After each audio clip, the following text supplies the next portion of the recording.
you excited to learn more computer science?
One more minute until we are live.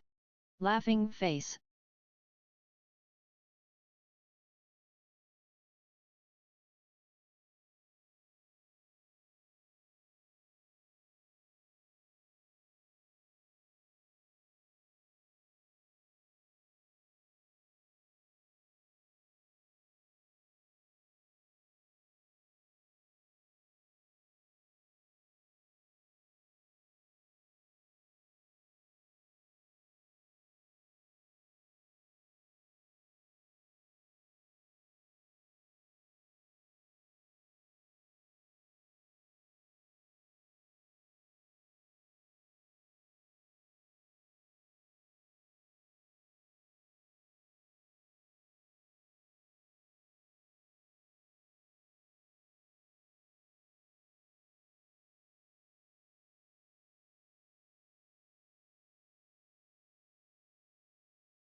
Presented by Page Wizard Games, Learning and Entertainment.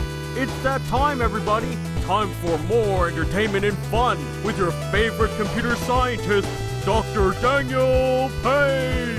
Welcome to Dan Plays, where Dan has fun with friends and we talk about all sorts of fun things, including computer science and everything under the sun. No barriers, just fun. Check out all the fun rewards and supporter access at the links. That's enough for now. Let's get started. Come on, Dan. Let's get started.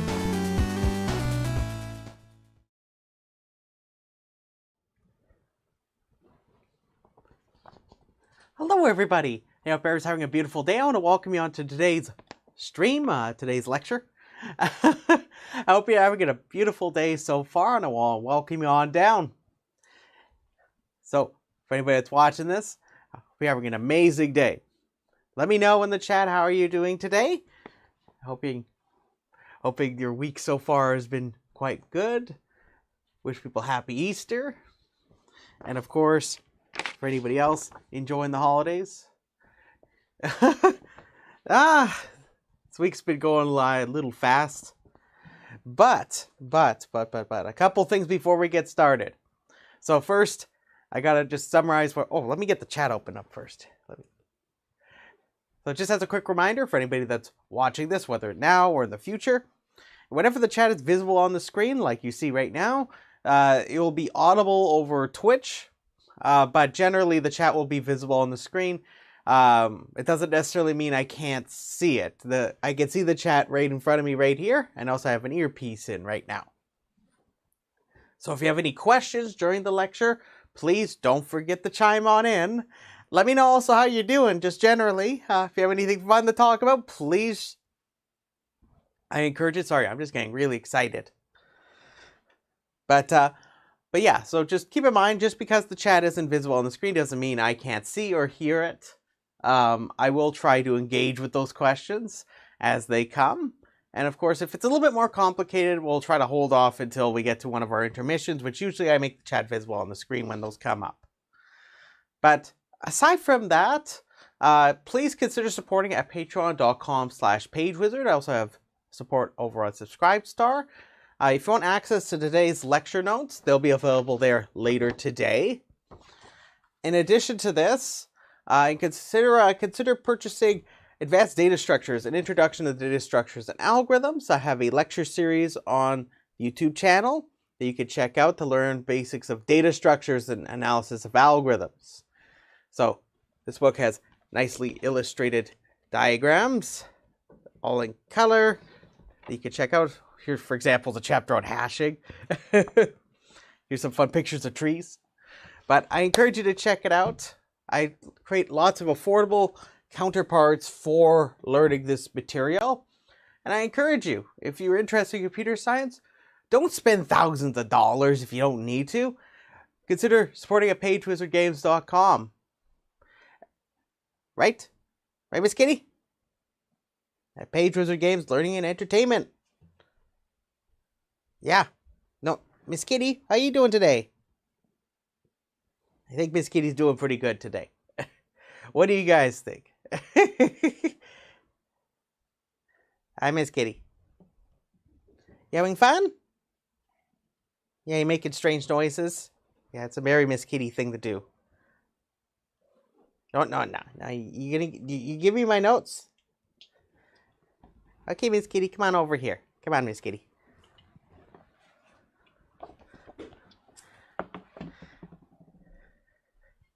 No, Miss Kitty. No, you're gonna go hang out over here, okay? Just for now. She's going to go cuddle.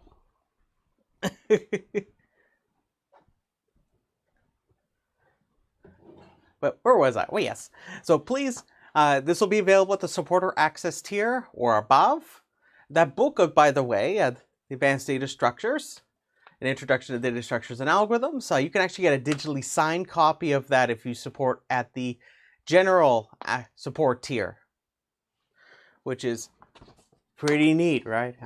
At least I think. It's only $20, basically. It's insane. It's insane. In the best of ways. So if you're looking for affordable computer science educational content, you're in the right place. The big thing that makes what we do here separate from a lot of things that you'll find out there is that you can reliably trust that we're providing authoritative educational knowledge. And in addition, that we're having ourselves a good old time here. That's the other thing. A lot of these things aren't terribly as much fun as we have over here. So, everybody is welcome here. So, I think with that, let's get started for today. Now, before I get into the meat and potatoes of today, I mentioned that we're going to be talking about context-free grammars and languages today. Last week, we actually talked and defined about, we talked quite a bit about these things. Sorry, I'm getting really excited. But when we get into today's lecture, I'm going to presume that you're familiar with a few concepts. So I'm hoping with our initial exercise, it'll help kind of refresh where we're at. But just a couple quick reminders. So the main focus of today's lecture is grammars. So we're going to be talking more about grammars today. Namely, we're going to focus on what are called context-free grammars. So we talked about these as we had a system of production rules for which we had an algorithm where every single time you would apply a production rule, namely it would have a variable which is the head of that production rule. If ever that variable appears, you could apply one of the production rules, any one of them for which the production head will be substituted by the body of the production rule. This is usually signified by the variable, a production symbol, then the body of the production rule, which that is what you'd replace it with. And we would end up with a terminal string or sentence once we've replaced all of the variables with terminals. These are special symbols that we've defined for the grammar. And I must stress that the empty string is not one of these. It's just simply an empty string. In addition to this, we also talked about this idea of a parse tree. This is a way we could talk about an idea we had called a derivation, for which we could talk about a partial derivation or a complete one, meaning that what happens is every time I do one of these apply one of these production rules, it transforms the string. I'll go on down. So when I apply one of these rules, what happens is it changes the string, and we get what we call a sentential form.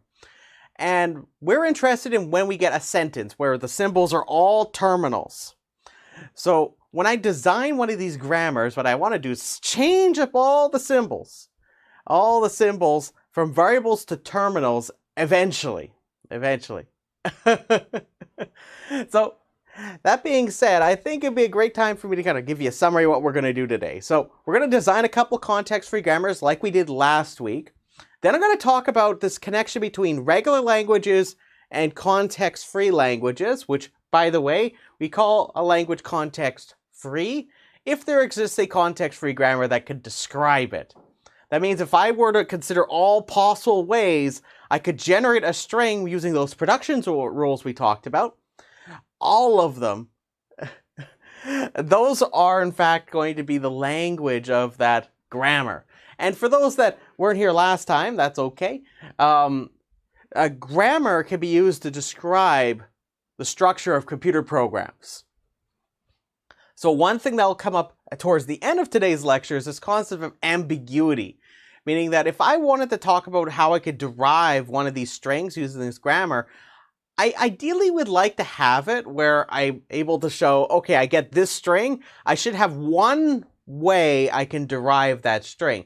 Unfortunately, context-free grammars are capable of existing where you can actually derive the string in two different ways, which isn't really great in applications such as compiler design, where you may want to have it where you could say, okay, how did I get this string? Okay, well, it has to be described by some structural process, meaning I apply these rules. But if there's more than one way I could get the same thing, that's not really great for this kind of setting.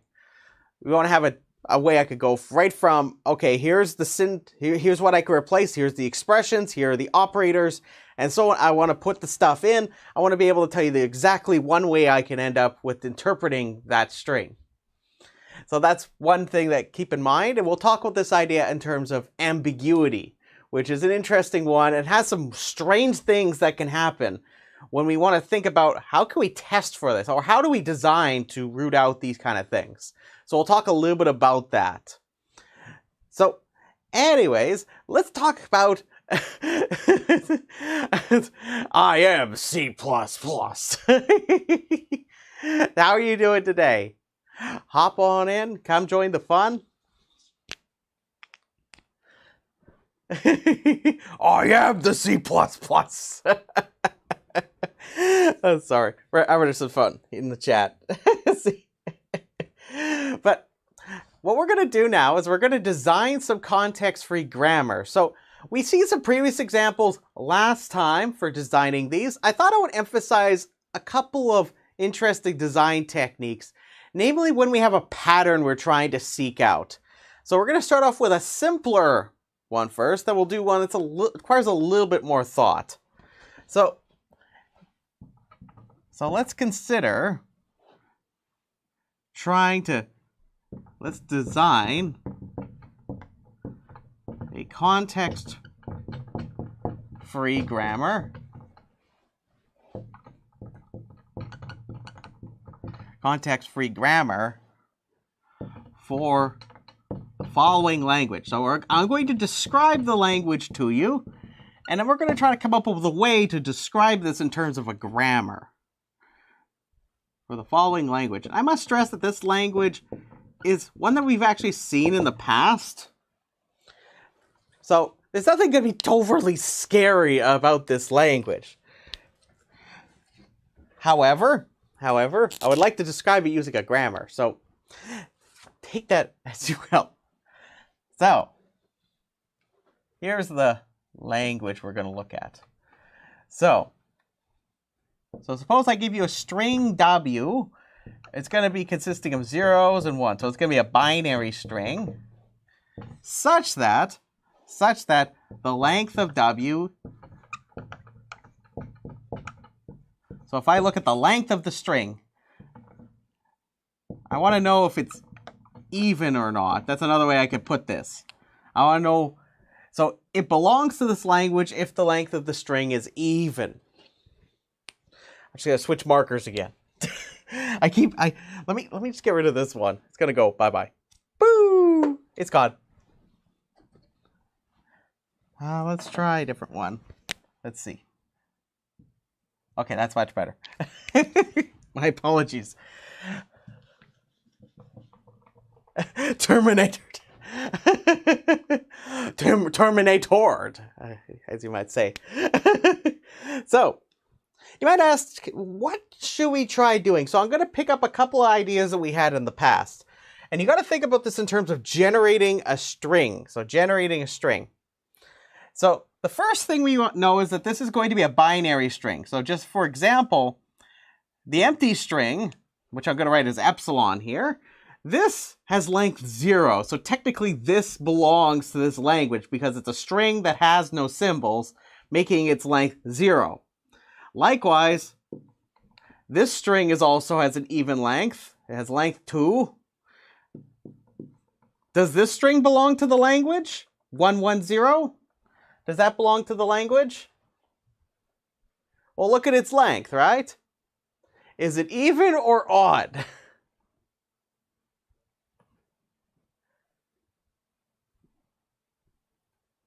So would this belong to this language? As in, is the string's length even or odd?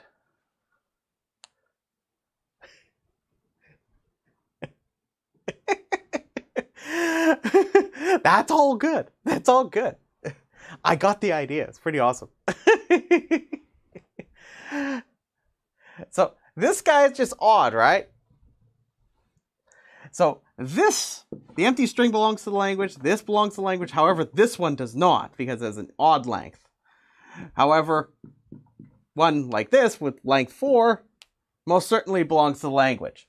So the thing that you really have to keep in mind when we're trying to design a grammar for this, or at least one way we could go about it, is that it doesn't really matter if there's zeros or ones. What we care about is the length of the string. That's all that requires us to be a string in this language. So if I want to generate any one string of this language, think about it like this. So you know its length is always going to have to be even. And that means that I want to take this idea of having any binary string. So I'm going to restrict this so that its length is even.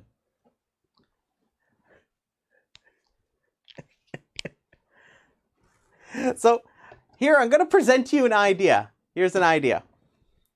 So imagine I have this, and this is supposed to represent a counter for how long the string is. So here's an idea. Here's an idea. If I'm sure that every single time I consider a production rule, that I don't put just one symbol into the string, I always include 2 symbols at a time. If ever I look inside my counter of how many symbols are in the string, it's always going to be even or odd. So for example, if I apply a production rule, I make sure I always include 2 symbols, regardless of what it is. So if I were to apply a different one, it always has to be that it's some even number. So now I have a length 4, and I can keep doing this. Now, you might ask, how are you going to do that? So that's the big kicker. Now, one way we could go about this is let's create a production rule. So first we know right away that this is going to be our start symbol. We know it's going to produce the empty string. That we know because it belongs to this language, right? Because strings of length 0 most certainly have an even length. But we're also going to use this to help us effectively terminate this process, to terminate the process so that when we're done applying production rules, we could just cleave this process off and now we end up with our sentence. So here's an idea. Well, how many ways could I write out 2 symbols that I could always include? Well, I can include 0, 0, 1, 0, 0, 1.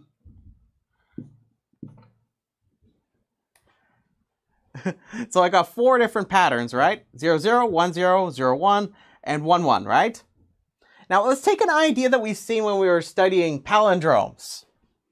So whenever I apply this, so notice that that's just a pattern. These are all possible ways I could introduce 2 symbols into the string. I want you to imagine that it's like I'm going to put my fingers into water and it's going to cause water to ripple away every time I apply a production rule. But notice that if I include all these patterns, it doesn't matter. I'm always going to end up with an arbitrary binary string. But I would like to always make sure, just like with my counter, I always put in 2 symbols every single time. So here's an idea of how I would go about this. So I can go 0. So we had 0, 0, right? So I could have 0, S, 0. So notice that if I do this, I can introduce this variable S so that I can reapply the rule just like if I were to put 2 more symbols, my counter, I could make sure it's always even. In this case, all it's going to do is create a whole bunch of strings with a bunch of zeros in them, right? Because every single time I can replace this, I can add 2 more zeros and a variable in between. So naturally, once you see this, you could keep doing this, right? So I could just go through each one of my patterns here. And I go 1, S1. And notice here that just as an example, if I wanted to produce a string for you, just to illustrate my concept here. So notice that if I were to start off with S, if I apply, say this production rule right here, I get 1, S1. Then I could apply maybe this one right here.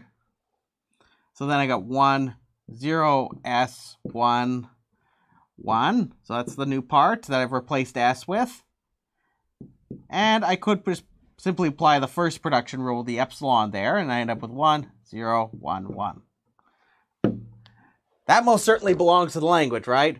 Do you see every single time I apply the production rule, I end up always with an even length because I'm always introducing 2 symbols if I apply a production rule that doesn't consist of just the empty string. So this is all you need for your context-free grammar to produce such a language. Now this language isn't terribly difficult to figure out, right? We've come up with other ways to describe this language in the past. So I thought we would do another example just to talk a bit more about patterns. So let's think about another one. So I want to try to design a context-free grammar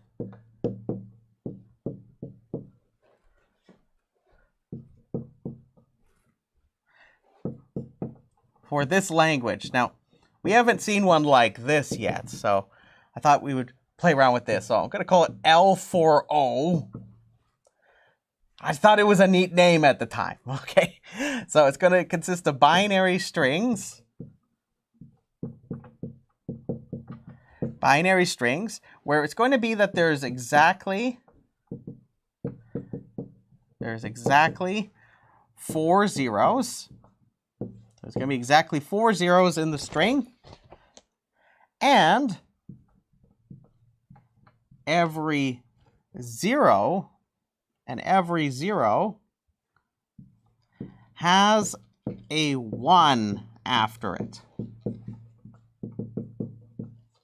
So you might ask, Dan, why are you bringing up an example like this? Well, this is something that you might run into if you're talking about, say you have a particular format in place, like so frequency of how many times a symbol can appear. We've seen actually examples sort of like this in the past, but notice that this actually enforces that if a symbol appears, that there has to be another one that appears right after it.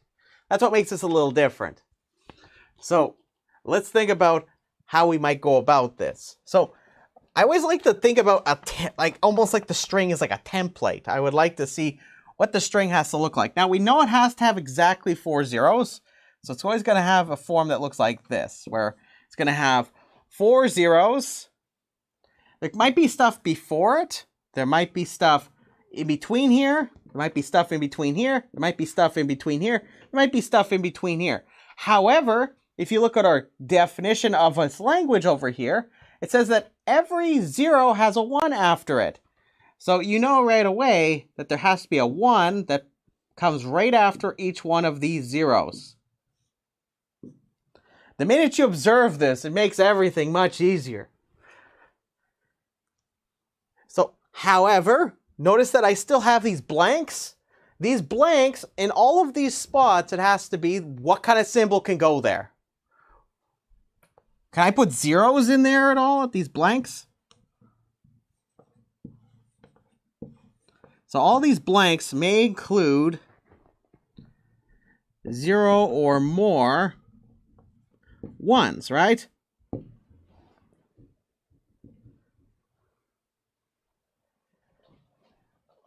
So the minute you see this, you get a nice idea of what the string has to look like. So I usually recommend you, if you can, write it out, like, especially if it has a substring that you're interested in with a particular form. This is usually a nice way of going about it. We've done something like this in the past. So, here's a suggestion. Let's first design what happens with all these blanks first. See what these blanks need to look like. So I'm going to start off by giving a production rule that represents that. So of course, there could be 0 ones right there. So I'm going to include a production rule for the empty string. However, it could be just like we used in the past. We may want to have one, like include 1 or more ones. So this allows me to introduce another 1 in, and then I can reapply the rule where I can either terminate this process of generating ones, or I can apply another 1. So append another 1 to the string. So this will account for those blanks over there, right? Because it says that we need 0 or more 1s in there, right? And this, we've seen actually how to do this in the past.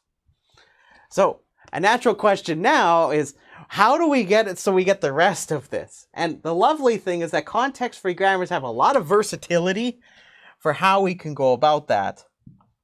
And you're going to ask, oh, Dan, are we going to have a bunch of different production rules? You're going to be very surprised that once you've laid out the form like this, it actually makes things much easier, because now we have what, in effect, a way of saying, okay, there's something that looks like a terminal, but we have these blanks. Now we know how to represent those blanks, right? Those blanks are these guys right here, right? That's what those are. So the minute you notice that, all I'm just going to do is write out what this is, where every one of the blanks are, that's where A is going to go. Because I can always substitute in a 1 in there, or nothing, right? So first blank, then I have 0, 1. Then I have the next blank, 0, 1. Then I have the next blank, 0, 1. So how many do I have? 1, 2, 3. That means I'm going to need another 1, right? 0, 1. Because remember, the 1s have to come. There always has to be a 1 after the 0. And then, of course, I have a blank at the end. So notice this looks a little more beefy of a production rule, but most certainly this captures that form over there. So if you notice that, that's the form that we need here. So notice that here we just came up with a couple of different types of patterns. And the idea here was to come up with an arbitrary pattern, because we just didn't really care about what the symbols were. What I cared about was the length of the string. Here we try to come up with a template of sorts.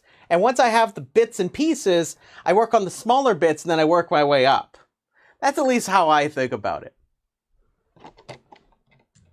So are there any questions? Any questions? Anything fun happening in the chat? How's the chat doing? So I thought I would start with us designing a couple of context-free grammars. So I thought I would highlight a couple that involve designing based on a format that it might have. So the next thing we're going to focus on, you're alive at least. You're alive at least.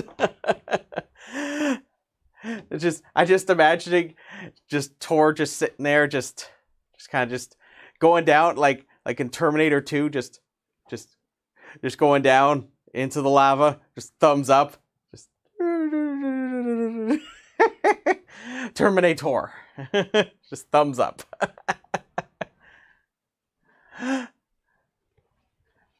But next what we're gonna do, so are there any questions about how I came about with these? And I must stress, these aren't the only ones you could have done. There's many different kinds of context-free grammars that would have worked here. Especially for this one. Especially for this one. I'll give you a hint of why. Well, think about it. We actually came up with a finite automaton for this language in the past.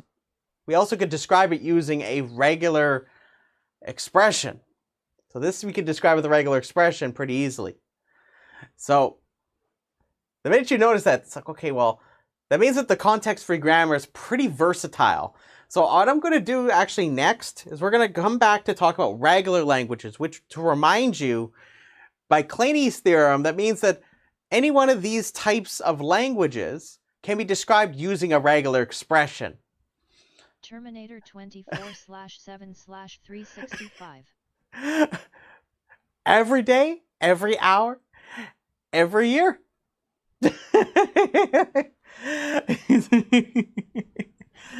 So, what I'm going to talk about next is what do you need, sort of. This is another way of thinking about this. What do I need as in terms of machinery for a grammar to describe regular languages? And also, what exactly is the relationship that regular languages have with context-free languages? So we're going to talk about that now. That's kind of like the next big thing, because I want to make sure you can see why it is the case that there's always going to be languages that you can describe with a context-free grammar, but you could never describe it with a finite automaton or a regular expression. So we're going to talk about that. And also I'll show you a kind of grammar you can use to always describe regular languages. In my example, I'll include a case where we actually did come up with a DFA in the past. So before we get into the next segment, I'm just going to write up the definition of a context-free language, just so that we have a reminder of what that is. It's going to be rather relevant for us here today.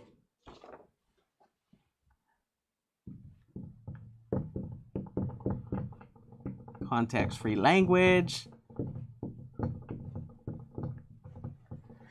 or CFL. So recall that, and I defined this last time, but I'm going to remind us what it is. If L is a language, remember that's just a set of strings. If L is a language, and there is a context-free grammar, G, so that L is equal to the language of G, meaning, remember, I talked about this earlier, this idea that we talk about all possible strings you can generate using the grammar by applying those derivation rules, or the production rules, the substitutions. So that's what the language of G is. It's all these possible strings you can get from applying the production rules. Or any one of them that yields a terminal string, a string that only consists of terminals, that's a string that would be in that language. Then we would say L is context-free. So you'll notice that this definition is, well, this is only one possible definition that I could use. This right here will be how I'm going to define it. It depends on the existence of a context-free grammar, hence its name. So just like this, I also defined regular languages based on the existence of a deterministic finite automaton, which we also could have equivalently defined as a language that's described by a regular expression or a non-deterministic finite automaton. We're going to see that there's actually another way I can also describe a regular language. That's what we're going to talk about next. And we can use the mechanisms of a grammar to do this, because I haven't really talked about grammars in the context of a regular language, which we're going to do next. And you're going to see it's actually just a special case of the context-free grammar. So let's think about this next.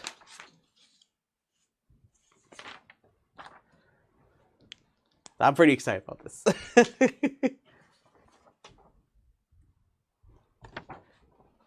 So previously we had defined actually a context-free language as follows. So if I give you a language L, and there exists a context-free grammar such that the language of that grammar is equal to L, then we would call it context-free, right? It depends on the existence of a context-free grammar. So just want to remind you of kind of a picture we had, but I haven't really technically established it perfectly quite yet. That's what we're going to be addressing here now. Is imagine I have all the possible languages in this box. Pretty profound stuff, right? All the possible languages are in this box. So we have established that there exist languages we called regular languages, right? And we also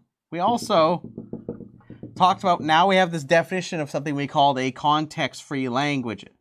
So these are our context-free languages, right? So I drew it like that, but I haven't really established to you that that is in fact the relationship that these two things actually have. So notice that this is actually saying that the regular languages are strictly contained within the context-free languages. Now, so far, we've actually learned a little bit of a few little details. First, that we can design context-free grammars for non-regular languages. So what does that mean then? What does that mean then? We can, in fact, do this. So, for example, we're able to come up with a context-free grammar. We also proved that this context-free grammar is correct, that we can actually determine or generate strings of all possible palindromes over a binary alphabet. That we cannot design a DFA for, right? So most certainly, it's the case that the context-free languages, there's stuff out here, right? However, it's not quite clear yet that everything in here is in fact inside of this guy right here. There's always technically the possibility that the regular languages could capture other languages that most certainly aren't context-free. So what we need to do, and what we're going to be doing, is we're going to be exploring two things. First, is it in fact the case that the regular languages are strictly contained within the context-free languages? And two, is there a way for me to describe regular languages using grammars, which we have not given any treatment for up to this point? So, for the first one, we're going to sketch out a proof. Now, I'm not going to give you the complete proof, but most certainly I'm going to give you all the bits and pieces to establish this claim. So here's the theorem. So every regular language,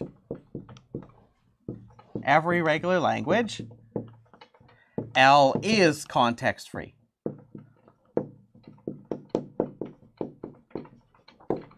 So what does this mean? This means that if I give you any one of the regular languages, it's in this here, what I'm saying is they all belong to this. But remember, the consequence of this is that I've already told you that there exist languages that aren't regular, but I can describe them using context-free grammars, which means that they're context-free, right? So meaning that the regular languages are strictly contained within the context-free languages. They're not equal to each other. Meaning that there's always going to be context-free grammars for languages that I could never describe using a DFA, for example. So let me give you a sketch of the proof for this. And I think this one's pretty neat. This will actually lead us to a big thing that's going to come up later on. So you might ask, Dan, how am I going to do this? Well, let's look at our definition up here.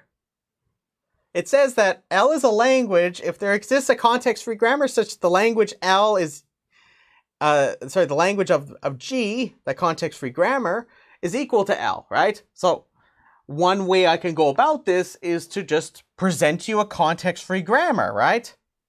So what I'm going to do is I'm going to use the definition of regular, and then I'm going to use the definition of context-free languages, and I'm going to try to take anything that I can call a regular language. I'm going to try to show you how to come up with a context-free grammar, and going to point out the relationship the two things have.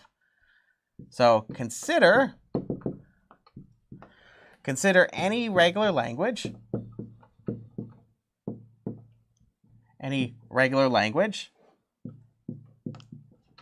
language L. But what do we know by definition about L? What do we know about L? By definition, there's several different ways I could describe to you L. So I'm going to use one. Then there is a DFA, a deterministic finite automaton, there is a DFA, D, which has a set of states, set of input symbols, transition function delta, a start state, and a set of final states, which is a subset of those states over there, in the following way.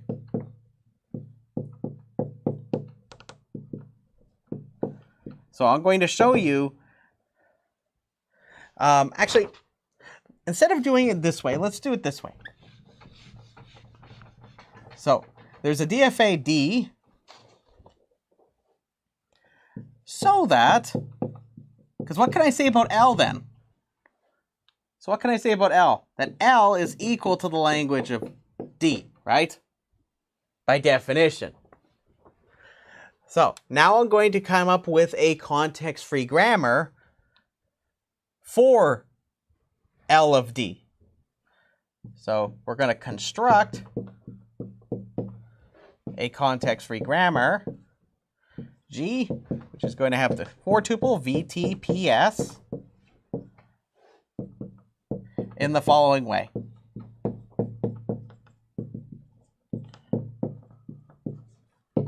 So I'm going to tell you how to construct this context-free grammar. I must stress that this also establishes one direction of a proof that I'm going to present you later. So just pay attention very closely to how this works. And the intuition is going to be fairly simple.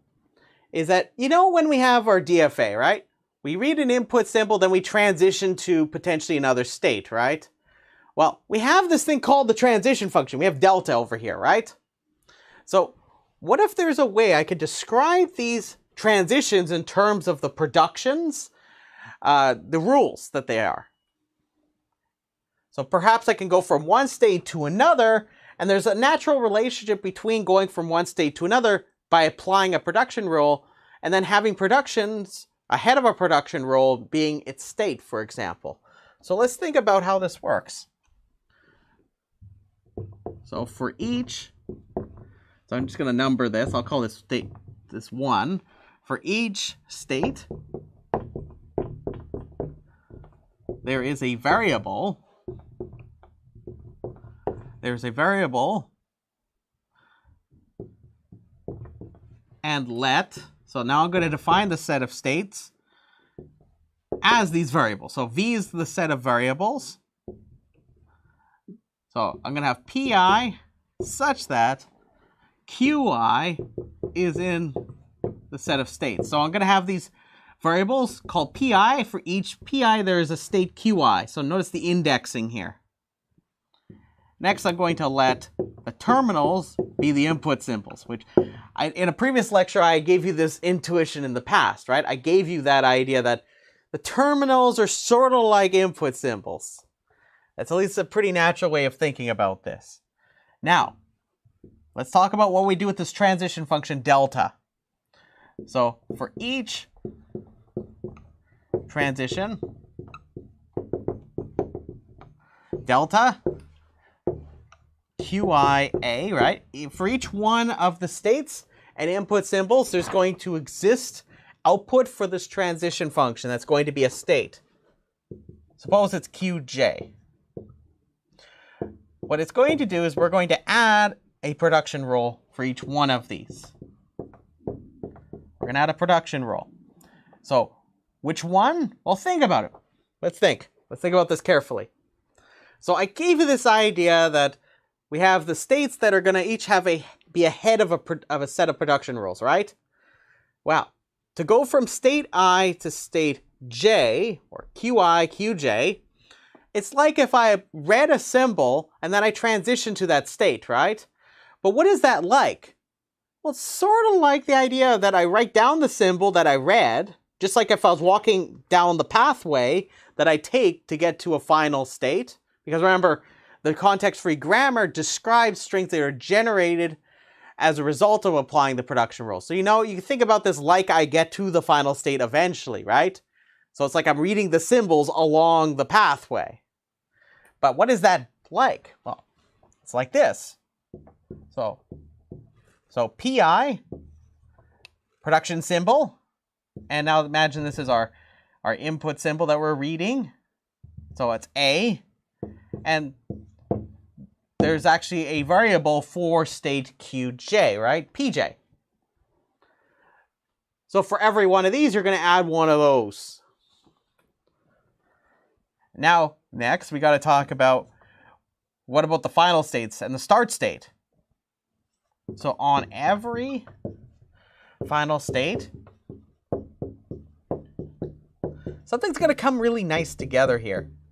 So for each QI in the set of final states, do you recall how I always like to think about when I put the empty string in? I always like to think about it like it's ending a process. That intuition is going to be natural here. What we're going to do is we're going to include a production rule. PI, production symbol, empty string. So wherever there is a final state, this will allow you to just immediately get to replace that variable with the empty string. Just for free, right? So like I said. So that's rather intuitive, right? And you might say, okay, well, what's the start symbol? The start symbol should have a natural correspondence with the start state, right? And there's only one of those. So it's going to belong to one of these variables here. But which one is it? Well, Q0 was the name of the start state. So there's going to be a variable called P0, right? So the start symbol is going to be S, which equals P0. So this is how I would construct the context-free grammar. You might ask, Dan, what's the relationship between this context-free grammar and the DFA? So one can prove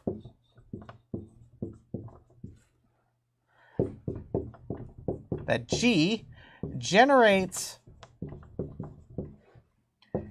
string W if and only if the following. Well, remember, think about it like this. Like I told you, it's like if I got to the final state. But if I read the whole input, it's going to be just like how I was generating each symbol one after the other after I apply each one of the production rules, right? Wow. What does that mean then? If and only if D accepts W. So you could prove this using induction on the length of the string W. And that has a lot to do with the way we constructed this context-free grammar. Do you notice it has a very special form to it? That's not a coincidence. That is not a coincidence. So, that being said, if you carry out and carefully prove this, that's all you need. Now, this ultimately answers the question that every regular language is in fact context-free, right? Every one of those regular languages. They're all strictly contained within there because I already told you that non-regular languages can be described using context-free grammars, right? So it means there's a strict containment. Now you might naturally ask, Dan, how do you describe, because you talk about grammars a lot, right? Well, I gave you a sort of recipe, almost, in this proof for how I could even describe a grammar using an idea of a DFA, right? So I showed you how you can construct a context-free grammar, but perhaps it entertains this idea that what if we could talk about grammars within the context of regular languages? So how can I do that then? Because we haven't given any treatment to that yet. And we're going to be fairly, I think it's pretty surprising at first. But once you understand this proof, this is actually one direction of this claim, is that we can actually define grammars for regular languages too, just specifically them, called regular grammars. So I'm going to define these. I'm going to give you an example, and I'll give you the connection that there exists. So what you might ask is, Dan, what is a regular grammar? A regular grammar is a special kind of context-free grammar. So it's a special case of a context-free grammar. And we're going to focus in on what are called right regular grammars, or some people call them right linear grammars.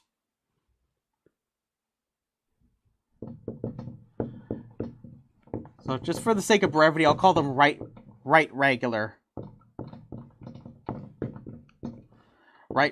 grammars. That right is looking really excited here. So how do you define this? It's defined with a for tuple. There's no period here. No period. G, it's going to be a for tuple like we usually have. VTPS. Where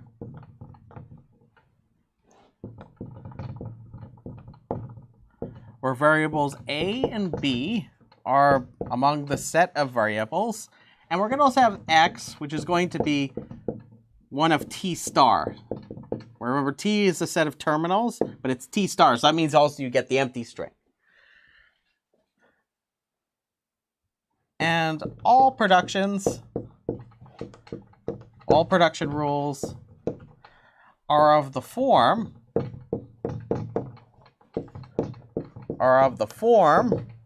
so you have a variable, you have 0 or more terminals, then another variable. I must stress, remember, these don't have to be distinct. It's just another name for a variable. Or it has to be that from a variable you just get terminals. Or the empty string. So these are what we call right regular grammars. Now you might ask, what does that mean? So I'm going to give you an example in a moment, but there's also another concept called a left regular grammar or left linear grammar, which is simply defined in the exact same way, except you just switched around these two. So it would be BX instead of XB. So both of those, so left regular and right regular, are called regular grammar. So either one is a different form of what we call regular grammar. So let's consider an example. That way we could see that this thing actually describes something interesting. So I'm going to define a grammar called G even. It's going to have two variables, A0, A1. It's going to have terminals 0 and 1, so it's over the binary alphabet. P, and the start symbol is going to be A0. With production rules as follows. So I'm going to write out the grammar first, then we're going to think about what the language of the grammar is. So I want to convince you that this is in fact a regular grammar. In particular, it's a right regular grammar. So remember, I'm only allowed to put 0 or more terminals, then a variable, or just a bunch of terminals or the empty string. So I'm going to have 0, A1, so that's of the form. I'm going to have 1, A0, so that's still of the form, right? This is a terminal, that's a variable. We're going to have the empty string. That's of the second form right here. Then we're going to have A1. A1 is going to be 0, A0. That's again of the form in question. And I must stress, remember, it can have more terminals that come before the variable here. That's why it's T star and not just T. Among the reasons why we also need the empty string. Remember, T0 also includes that. So I have 1, A1. So I want you to think about what the language of this grammar is. So indeed, this is actually a context-free grammar, but it has a much more specialized form. So I'll give you a bit of a tip of how this works. So you start off with A0, right? Now, if you consider, you have three different options here. You can take the epsilon, you can stay in A0 by including a 1, Or you can just simply take the 0 and then have to consider A1, which gives you the option of putting another 0 in,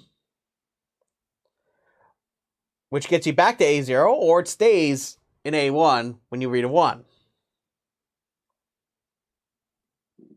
So notice that on 1s, it stays, it has the exact same variable. However, whenever it's a 0, it swaps to the other variable. So this should remind you of something quite vaguely remind you of something. If it helps, think about it as a DFA, and think back to how we worked with this proof over here. So if you think of the proof over there, you imagine you have two states. On 1s, it stays in the same state. On 0s, it swaps to the other state. Which one here, if you think about that proof over there, which one is the final state then? There's only one of them here, right? Which one is it? It's this one. So this would correspond to the final state, because it has this production rule right here. That's at least one way you can think about it. So what's the language of this grammar then? Well, certainly you cannot finish with a terminal string when you have A1 present, right? So the language of G even, I sort of gave you a hint with the name. It's going to be the set of all binary strings such that W has an even number of what? Even number of what? Well, notice that if I go to A1, it requires me to read a 0 or produce a 0, and I require another 0 to get back to A0, right? So it's akin to one of our examples where every time I put in a 0, I have to take another 0. So I have to walk through almost like it's a cycle. That's not a coincidence, by the way. Because it is a cycle if you think about this in terms of its corresponding DFA, right? It's going to always have to be that it generates an even number of zeros within that binary string, right? We don't care about the 1s, right? The 1s don't matter in this process. So we actually know how to generate a DFA. You could use that proof over there to help you, but most certainly we've studied DFAs that look just like, that do describe languages just like this one. So we won't prove this. However, what we could do is we could actually come up with a much more broader characterization for a regular grammar. So here's a theorem. I'm not going to prove it. I've actually given you some of the pieces for proving this claim. There's actually a couple of moving parts here. The first one is that I talked about also this notion of a left regular grammar. You can actually show that the left linear grammars also describe the same kinds of languages. In fact, the way the proof works is that you actually talk about the reversal of the language, which we've already established in a previous lecture that that's regular too. That describes regular languages as well, right? Another moving part is the fact that once you have this idea that right regular and left regular describe regular languages, it doesn't really matter if you talk about right regular or left regular. It's more of a convenience at that stage, right? So usually people stick with one or the other when they do this. So just as a reminder, remember a regular grammar, they might be talking about a right regular, right linear grammar, or they might be talking about a left regular grammar. It doesn't matter. Just be specific when you're doing it. Okay? But here's the theorem. So a language L is regular if and only if, so this is a strong statement, if and only if there exists a regular grammar G so that L is equal to L of G. So if you're staring at this and like, okay, so how do we go about this? Well, I'll give you a hint on one of the directions of the proof. Well, notice that over there, I've shown you how to construct a context-free grammar. Look carefully at the form of that grammar. And you'll notice very quickly that it's actually what kind of grammar? It's a regular grammar, right? It's a regular grammar. So it's a regular grammar. Naturally, once you do that, you've shown me, okay, well, whenever I give you a regular language, which has a DFA, right? I can give you a way to come up with a regular grammar. The other step in this is just simply coming up with a regular grammar and showing you how to come up with automaton probably, right? Once you get a hook into this, it's not too terribly scary. But the point I'm getting at is that this relationship exists. So if I come up with regular grammars, that's just another way of describing regular languages, just like regular expressions, just like finite automata. So this relationship actually exists. You might ask, Dan, you talked about this idea of right regular or right linear and left regular or left linear. What happens if you allow there to be production rules which are both the ones that obey the right regular grammars and the left regular grammars? That means that we'd also allow it where the productions also have this form. So we allow both of these forms at the same time. You might ask, Dan, does this also give us the versatility of describing regular languages? And the answer is no. Most certainly you can. If I give you a regular language, yes, most certainly you can describe it using such a grammar. But also, if I give you one of these grammars, most certainly this is context-free, right? But here's the big but. Once I introduce this into this definition over here, we end up with something else. We end up getting what is called a linear grammar. Now, linear grammars actually describe things called linear languages. You might ask, Dan, where does it get that name? Well, look quite carefully at how it produces terminal strings, and you'll get your answer very quickly. So this is an example of a linear language. Now, I'm not going to prove this here, but all languages described by linear grammars are context-free, but the opposite isn't true. So it means that this is just another set of languages that's kind of sandwiched in between the regular ones and the context-free ones. So that's not really the focus, but I thought I would mention that's a fun little aside. So indeed, we've established that if I give you the regular languages, they're indeed strictly contained in the context-free languages. And we can also describe regular languages using grammars, namely regular grammars.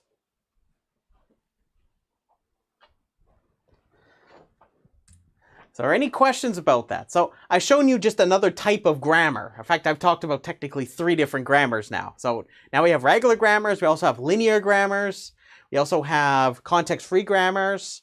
All of them describe different languages, but they most certainly have a relationship amongst themselves. So you might ask, Dan, now that we have these idea of a grammar, and again, like I said, now we have regular grammars, which is another way of talking about our regular languages. And now we actually have a way of talking about how much do you need for the description of a grammar to get regular languages. But only regular languages, right? So notice that this is an if and only if, right? And I showed you that, oh yeah, if you add a little bit more to it, it actually creates another set of languages. So the natural question is, okay, so what can we do with these grammars, right? So this is going to bring me to an idea called ambiguity. Now, we're going to talk about this in the context of context-free grammars. It's funny when I put it like that. But it's an important concept if you're interested in having distinct parse trees. So recall, parse tree is a way of visualizing the derivation process. So if I want to come up with a terminal string, the parse tree can be used to describe this. So ambiguity has a close relationship with this. And for those that are interested in designing compilers, usually it's a good idea not to have this concept of ambiguity in play. You want to have it so that if you come up with a terminal string, which represents an expression of sorts, you want to make sure that there isn't more than one way of coming up with that same thing. So it's easy enough to know where you came from so that there isn't any confusion. But I'm not going to get into those details here. That's a whole other interesting topic in its own right. So what we're going to do next we're going to be exploring an idea called ambiguity in the context of context-free languages. So I have some good news and bad news around this concept. So ambiguity. So I want to first explore what this means. So I thought it'd be a good idea to maybe start off with a grammar, namely a context-free grammar. So let's consider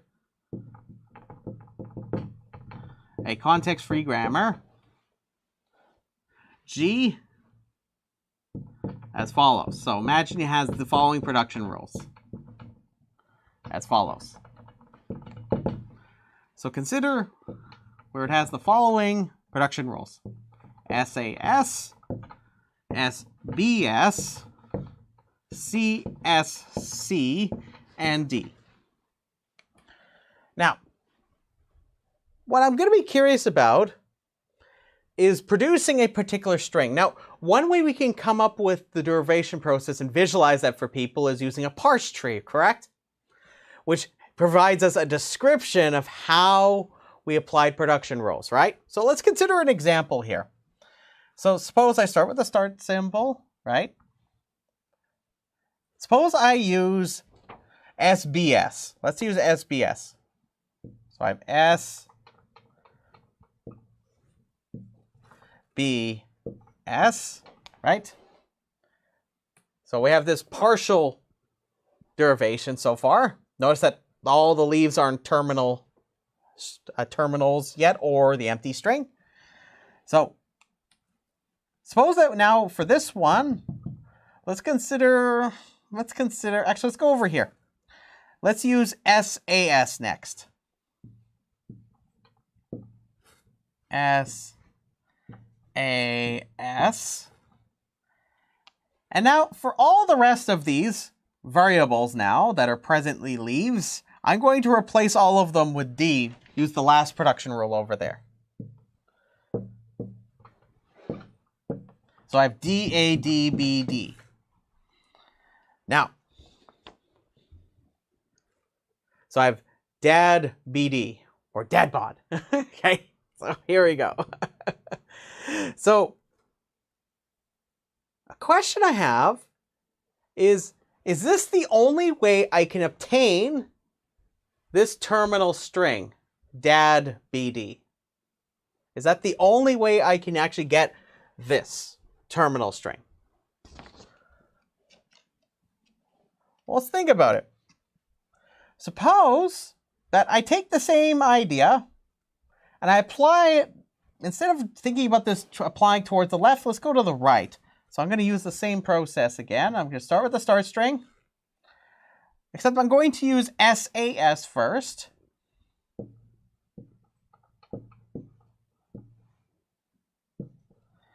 And then I'm going to apply now something quite similar to what I did over there, except I'm going to use the B instead.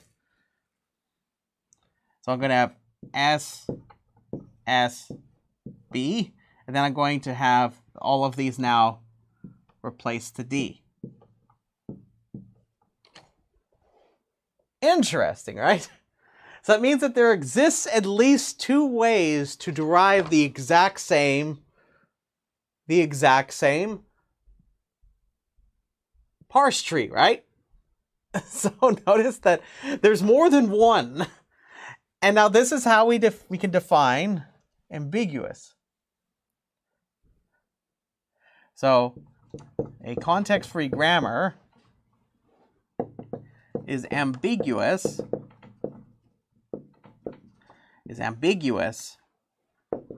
if there exists there exists string W, which is in the language of the context-free grammar, that has at least 2 distinct parse trees.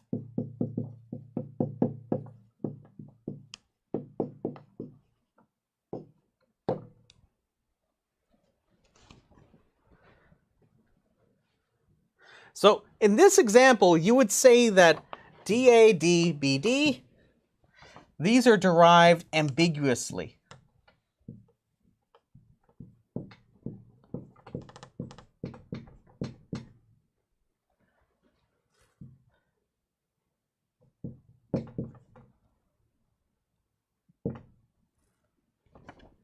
Now, you might ask, Dan, how did you come up with this? Well, the first thing here that we have to be careful about is why should we care about this? Now, there's many reasons why you might care, but most certainly one issue is that suppose that what mattered to you was that there exists a distinct way that you derive a parse tree. There has to be exactly one way of doing so. There might be implications for doing so, for example, in compiler design. You might care about the structure of your program having one distinct representation when you think about it as you derive parts of it. There's many ways that this can manifest itself that I'm not going to focus so much on here, but the point I'm getting at is that these correspond to derivations, right? So there exists more than one way to derive the same thing, which the same terminal string, which these represent. But do you notice that actually what I've done here is I've actually applied them just by simply applying production rules, most certainly, but I applied them using the symbols in different orders. Do you see that? So let's think about what this means then. So there's another way you could talk about this. So equivalently,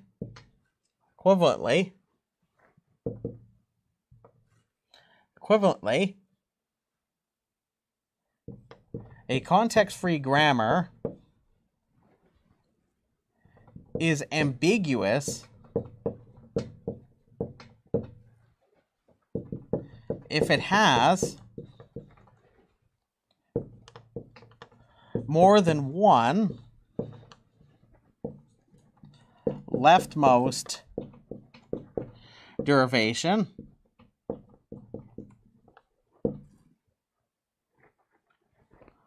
or more than one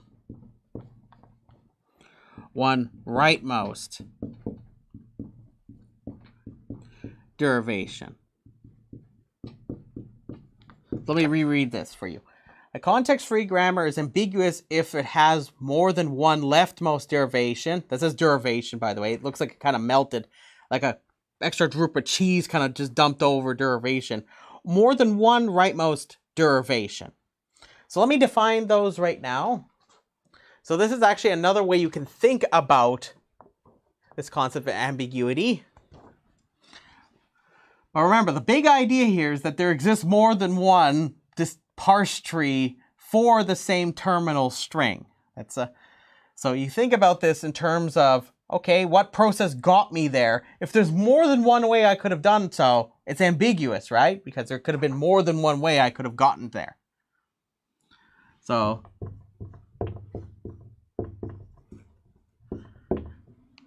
let me define the leftmost and rightmost derivations as follows. So I'm going to define it in terms of leftmost, and whenever I need to say rightmost, I'll put in parentheses.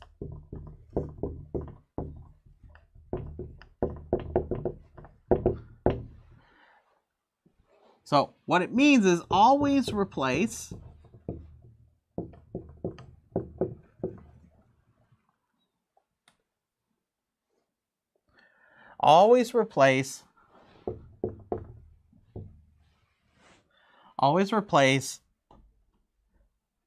the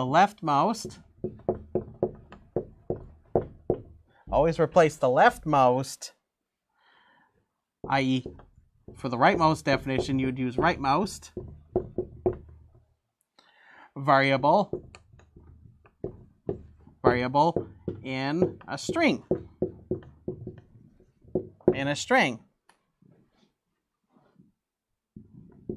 And upon obtaining a terminal string,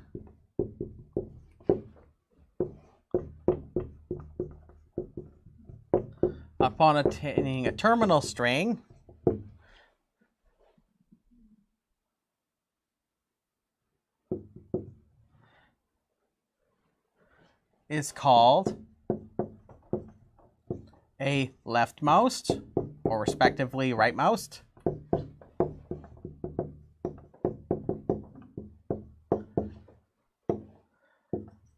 derivation.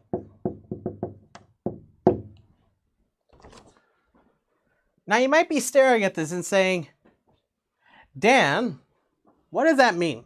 So let's focus on leftmost derivation first. Let's focus on leftmost derivation, just because it's easy enough to just focus on just one of the two.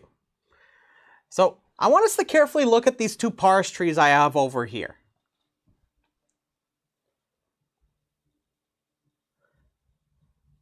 So let's see. So we got our two parse trees over here. Let's think about this. So we've got this one and this one.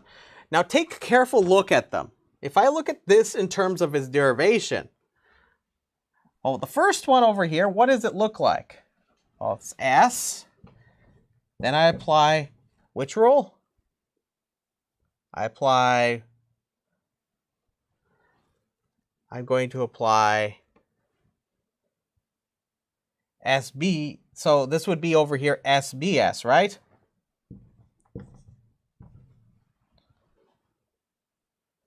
Then what happens? Well, it applies it applies it to the leftmost variable, right? So it goes SAS, right? Then I have BS like this, right?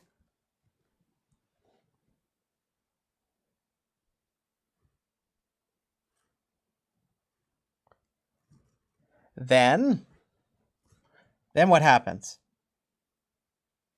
Well, if you look at this carefully, I replace the leftmost one with the D, right?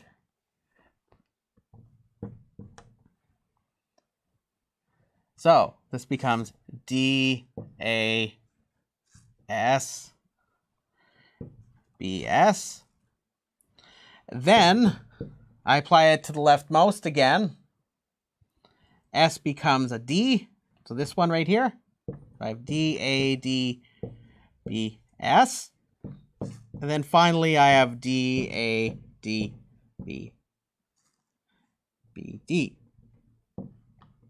So notice that actually that parse tree over there, it actually is a leftmost derivation. Do you see that? That's actually, you can interpret it through this definition over here by me just keep repeatedly applying the production rules to the leftmost variable every single time. So this is actually a leftmost derivation. That parse tree over there was derived via leftmost derivation.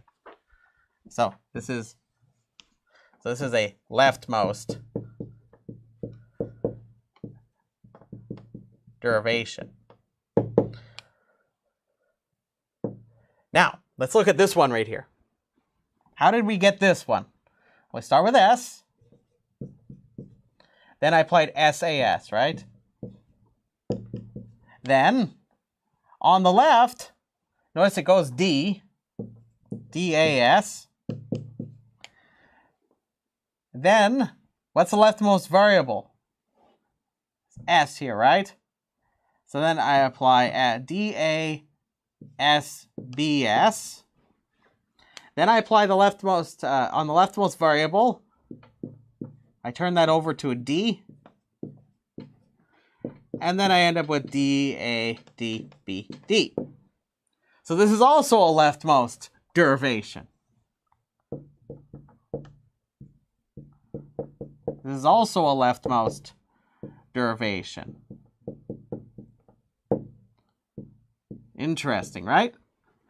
So you can actually prove that this notion of ambiguous, or a grammar being ambiguous, is simply, you can look at it in terms of leftmost derivations or rightmost derivations. If there exists more than one way of coming up with the leftmost derivation of a terminal string, then most certainly it's ambiguous. Respectively, you could do the same thing with the rightmost derivation. But these are, actually these parse trees are representing leftmost derivations. So, if you think about it now, let's go back over here. Let's go back over here. So just to kind of recap, just kind of ground this a little bit, is that often in programming languages,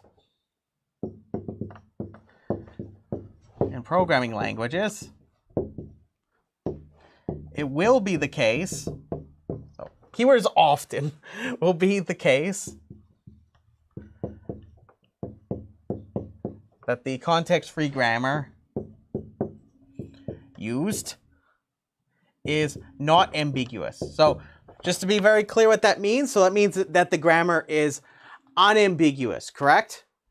So ambiguous means that there exist two distinct parse trees, right? Or equivalently, there is more than one leftmost derivation to get to that same terminal string, or rightmost respectively.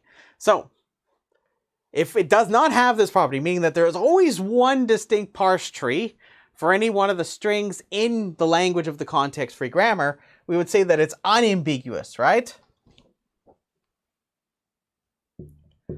So this is the feature that very often people pursue when they're designing context-free grammars to be used in things like programming languages. So often this is the case. But anyways, you might ask, Dan, are there context-free grammars that no matter which way you represent the context-free grammar, it's always going to be ambiguous? And unfortunately, those grammars always exist. So you can't just simply say, oh, well, if I'm smart enough about the grammar, that I can always avoid the ambiguity. Unfortunately, there always is going to exist languages that are context-free, for which you come up with a context, no matter which context-free grammar you come up with, it's going to be ambiguous. So these are what we call inherently ambiguous. So just a couple of important things I wanted to talk to you about. So there exists context-free languages with no unambiguous context-free grammar.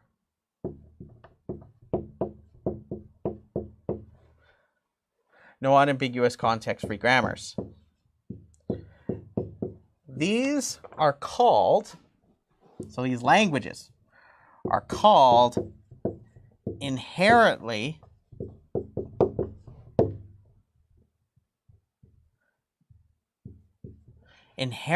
ambiguous.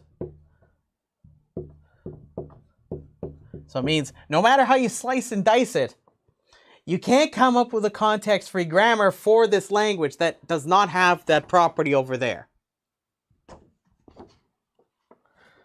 So I'm going to give you an example. I'm not going to prove this, but if you're curious about a proof, I can point you in the right direction. This is not a very complicated looking one, but it's just the way it's described that gives it a lot of pliability for how you might derive strings. So it's going to be 0 to the I, 1 to the J, 2 to the K, such that I is equal to J or J is equal to K. So no matter which context-free grammar you come up with, the claim is that any context-free grammar for this language is going to be ambiguous. It's going to have two distinct parse trees, at least, for any terminal string you come up with, okay? So that's what I'm saying, is it's going to be, that context-free grammar is going to be, sorry, I should be a bit more precise with my language.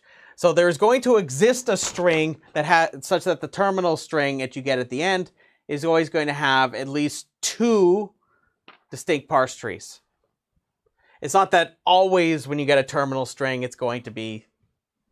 Anyways, you know what I'm talking about here. Just look at this definition here. So what I'm saying is the language, no matter how you design the context-free grammar, is always going to be ambiguous. So that means that there's always going to exist a string that has at least 2 distinct parse trees. So this is an example of one such one. I'll encourage you to think about designing a context-free grammar for this, and I challenge you to try to find one that is not ambiguous by this definition over here. So that's one thing. You might say, Dan, well, that's not good. There's in very utilitarian words, not good. Well, could I come up with an algorithm that even if I gave it a context-free grammar, could it tell me if the grammar is ambiguous or not? And unfortunately, no such thing actually can exist. Otherwise, you could solve other problems that we have no algorithm that exists that solves them. So it's even worse than just the fact that there's always going to be context-free languages that you can't give me unambiguous grammars for them.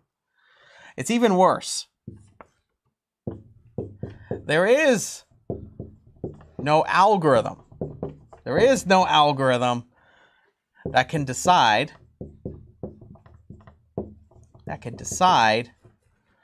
whether an arbitrary